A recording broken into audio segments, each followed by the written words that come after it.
বাংলাদেশের স্বাধীনতা দিবসে পাঠানো বার্তায় শান্তি, স্থিতিশীলতা ও সমৃদ্ধির জন্য দুই দেশের অংশীদারত্বকে এগিয়ে নিতে প্রতিশ্রুতি পুনর্ব্যক্ত করেছেন ভারতের রাষ্ট্রপতি দ্রৌপদী মুর্মু ও প্রধানমন্ত্রী নরেন্দ্র মোদী। ভারতের রাষ্ট্রপতি দ্রৌপদী মুর্মু বাংলাদেশের রাষ্ট্রপতি মোহাম্মদ শাহাবুদ্দিনকে পাঠানো বার্তায় বলেন, সরকার, ভারতের জনগণ এবং আমার পক্ষ থেকে আমি আপনাকে এবং বাংলাদেশের বন্ধুত্বপূর্ণ জনগণকে জাতীয় দিবস উপলক্ষে উষ্ণ শুভেচ্ছা ও অভিনন্দন জানাচ্ছি। তিনি আরও বলেন, বাংলাদেশ ভারত সম্পর্ক বহুমুখী। আমাদের সহযোগিতা বাণিজ্য, বহুমুখী সংযোগ, উন্নয়ন, অংশীদারিত্ব, জ্বালানি ও বিদ্যুৎ, শিক্ষা, সক্ষমতা বৃদ্ধি, সাংস্কৃতিক সহযোগিতা এবং জনগণের মধ্যে বিনিময়ের মতো বিভিন্ন ক্ষেত্রকে অন্তর্ভুক্ত করে।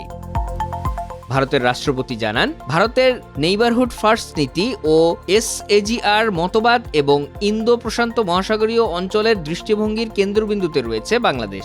ভারত একটি গণতান্ত্রিক, স্থিতিশীল, অন্তর্ভুক্তিমূলক, শান্তিপূর্ণ এবং প্রগতিশীল বাংলাদেশের প্রতি তার সমর্থন পুনর্ব্যক্ত করে।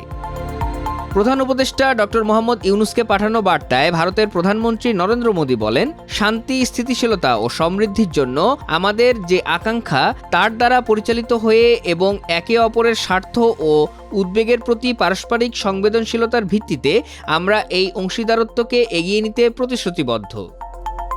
বাংলাদেশের স্বাধীনতা ও জাতীয় দিবসে ডক্টর ইউনূস ও এদেশের জনগণকে অভিনন্দন জানান ভারতের প্রধানমন্ত্রী। তিনি বলেন, এই দিনটি আমাদের অভিন্ন ইতিহাস ও ত্যাগের সাক্ষ্য হিসেবে দাঁড়িয়ে আছে, যা আমাদের দ্বিপাক্ষিক অংশীদারিত্বের ভিত্তি স্থাপন করেছে।